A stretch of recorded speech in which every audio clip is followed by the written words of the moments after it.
नमस्कार, मैं दीक्षा शर्मा और आप देख रहे हैं द नगरी।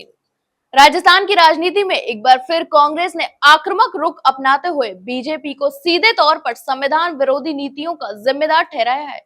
चूरू जिले के दादावड़ी क्षेत्र में आयोजित संविधान बचाओ रैली में कांग्रेस ने बीजेपी के खिलाफ मोर्चा खोलते हुए कई गंभीर आरोप भी लगाए। इस जनसभा में कांग्रेस प्रदेश अध्यक्ष गोविंद सिंह डोटासरा और विधानसभा में नेता प्रतिपक्ष टीकाराम जूली के साथ साथ चूरू के सांसद राहुल कस्बा और तारानगर, सुजानगढ़, सरदार शहर और रतनगढ़ के विधायक भी शामिल हुए। इसके साथ ही इस रैली की शुरुआत एक बड़े जुलूस से हुई, जिसमें डीजे और दर्जनों गाड़ियों के साथ कांग्रेस कार्यकर्ता सभा स्थल तक पहुंचे। इस आयोजन का उद्देश्य न केवल संविधान की रक्षा का संकल्प लेना था, बल्कि जनता को यह संदेश भी देना था कि बीजेपी संविधान और लोकतांत्रिक संस्थाओं को कमजोर करने की कोशिश कर रही है। इसके अलावा सभा को संबोधित करते हुए कांग्रेस प्रदेश अध्यक्ष गोविंद सिंह डोटासरा ने चूरू जिले में परिसीमन के कार्यों को लेकर बीजेपी पर तीखा प्रहार भी किया। उन्होंने कहा कि चूरू में बंदर को उस्तरा दे दिया। इनका इशारा साफ था कि बीजेपी ने ऐसे लोगों को परिसीमन जैसे संवेदनशील कार्य का जिम्मा सौंपा है जो इस योग्य नहीं है। इसके अलावा डोटासरा ने आगे कहा, हारे हुए लोगों को पंचायत और नगर निकाय परिसीमन का अधिकार नहीं दिया जा सकता। यह पूरी तरह संविधान और लोकतंत्र के खिलाफ है। इसके अलावा यह भी आरोप लगाया कि बीजेपी नेता और पूर्व मंत्री राजेंद्र राठौड़ नकली सिग्नेचर करवा रहे हैं, क्योंकि विधानसभा में उनके हस्ताक्षर मान्य नहीं हो पा रहे हैं। बिना किसी का नाम लिए उन्होंने सीधे राजेंद्र राठौड़ पर हमला बोला, जो चूरू जिले की राजनीति में एक प्रमुख चेहरा है।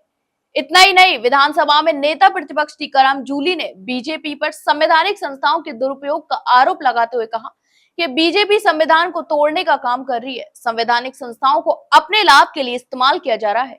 उन्होंने यह भी कहा कि सरकार हर 5 साल में पंचायत और निकाय चुनाव करवाने में असफल रही, जो कि एक संवैधानिक अनिवार्यता है।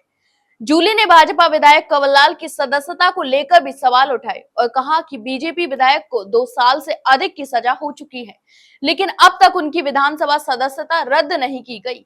क्या यही है बीजेपी की संविधान के प्रति प्रतिबद्धता?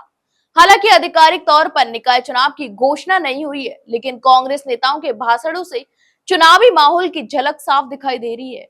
चाहे वह परिसीमन पर सवाल हो या चुनाव न करवाने का आरोप, कांग्रेस का लक्ष्य साफ था कि जनता को यह बताना कि बीजेपी जनप्रतिनिधियों और संविधान की भावना के खिलाफ कार्य कर रही है। संविधान बचाओ रैली के माध्यम से कांग्रेस ने स्पष्ट संकेत दिया कि आने वाले दिनों में वह बीजेपी के खिलाफ और आक्रामक रुख अपनाने वाली है। चूरू में आयोजित यह सभा न केवल बीजेपी के नेताओं को धरने का मंच बनी, बल्कि आने वाले निकाय और विधानसभा चुनावों के लिए पार्टी की रणनीति का हिस्सा भी नजर आई।